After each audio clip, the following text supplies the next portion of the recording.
अस्सलाम वालेकुम।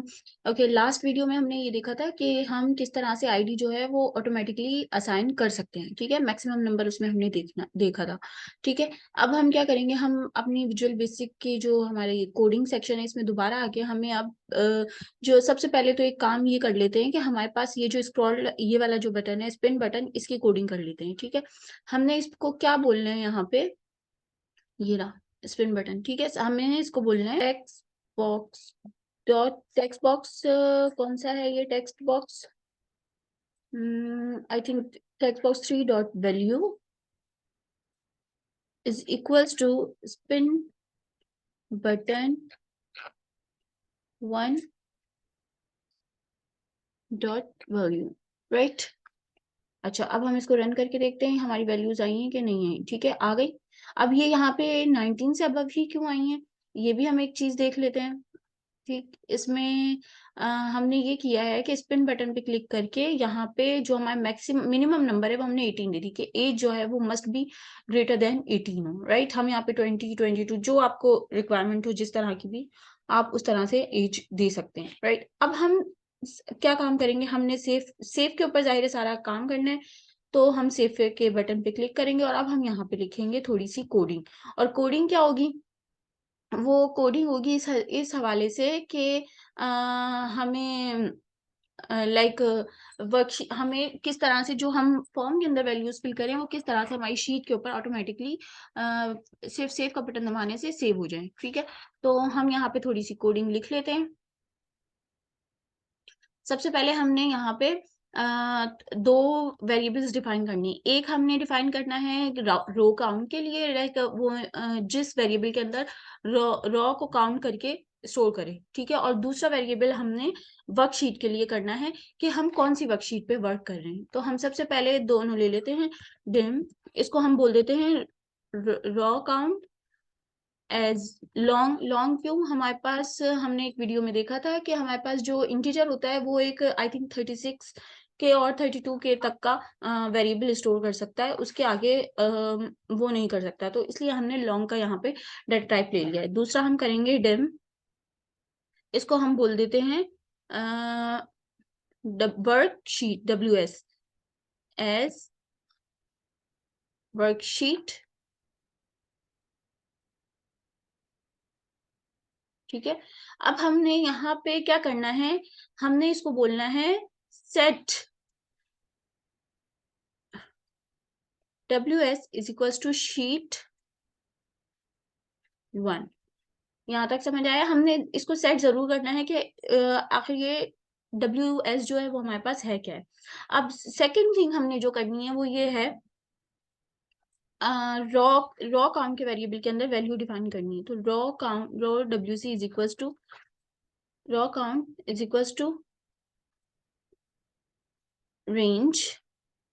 अच्छा, ये रॉ काउंट क्या है, अब देखें इसमें इसने करना क्या है कि ये मैक्सिमम सारी रॉस काउंट करेगा और फिर उसके बाद ये अप आएगा। लाइक हमने एक वीडियो देखी थी उसमें हमने एक्सेल डाउन किया था, इसमें हम एक्सेल अप का वेरिएबल लगा के हम रॉ काउंट करवाएंगे। ठीक है, तो उसके लिए और इसको करना क्या है कि ये सिर्फ और सिर्फ ए के अंदर करे ये चीज, राइट। रेंज ए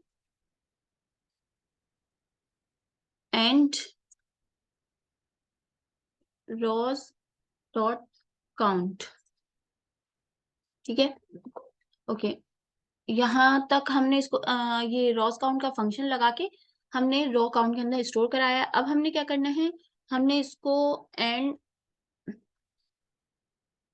एक्सेल अप करना है। ठीक है,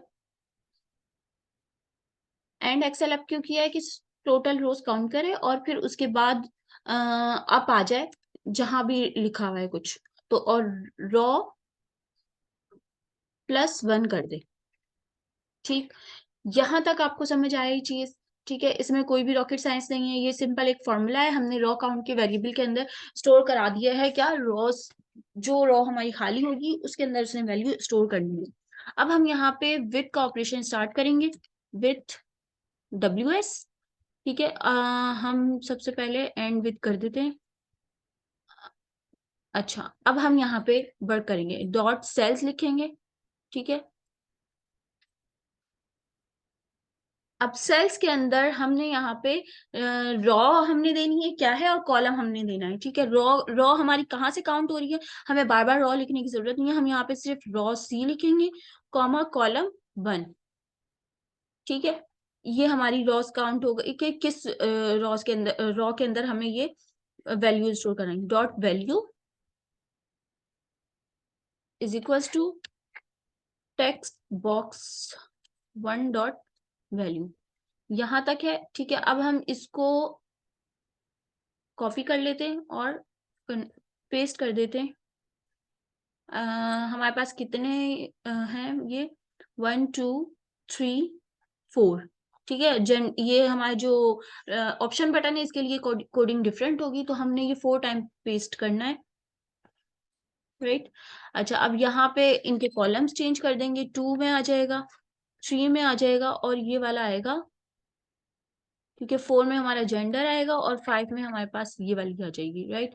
और इनके टेक्स्ट बॉक्स की वैल्यूज को भी चेंज कर देंगे, ये 2 आ गई, वेट, हम यूजर फॉर्म पे गए, ये हमारा टेक्स्ट बॉक्स 2 है, ये हमारा कॉम्बो बॉक्स 1 है, और ये टेक्स्ट बॉक्स 3 है। अब हमने यहाँ पे इसको कॉम्बो बॉक्स कर दिया, कॉम्बो बॉक्स 1 और टेक्स्ट बॉक्स 3, राइट। यहां तक हमारी वैल्यूज स्टोर हो गई हैं। अब जो ऑप्शन जो जेंडर के लिए हमें वर्क करना है, पहले इसको रन करके देखते हैं कि हमारी चीजें क्या आ रही है, ठीक है। यहाँ पे नेम आ जाएगा, जो भी हम नेम देंगे, यहाँ से हम सिटी ड्रॉप डाउन लिस्ट से सेलेक्ट कर लेंगे, इस पे जो भी क्लिक किया और ये एज आ गई, ठीक है।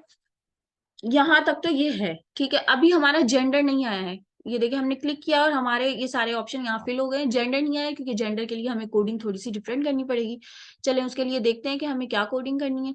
हम दोबारा से अपनी यहाँ पे गए, और ये हमारे को जेंडर के लिए हम अलग से लिख लेते हैं, ताकि हमें वो ना हो, प्रॉब्लम ना हो अंडरस्टैंड करने में कि ये हमें क्या हुआ है। अच्छा, यहाँ पे चले लिखते हैं if me dot option button 1 dot value,